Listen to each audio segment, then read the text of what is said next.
விராட் கோலி வந்ததுக்கு அப்புறம் தோனின்னு ஒருத்தனுடைய வரலாறே மறைக்கப்பட்ட வரலாறு மாதிரி இருந்துச்சு. விராட் கோலி சொன்னாரு, தோனி இல்லாமல் இந்திய கிரிக்கெட் இல்லைன்னு.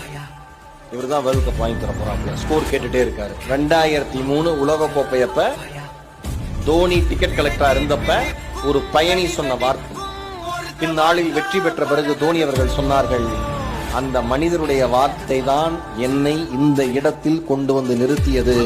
எவன் என்ன சொன்னாலும் கேட்காதே, உனக்கானதை நீ அடைந்தே தீருவாய். 2011 வேர்ல்ட் கப் இந்தியா வாங்குது.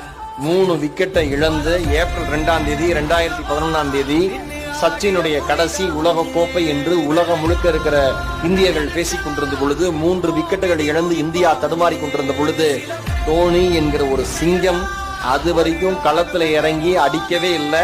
அன்னைக்கு களத்துல இறங்கி 91 ரன்களை குவித்தது. இந்தியா வெற்றி கோப்பையை பறித்தது.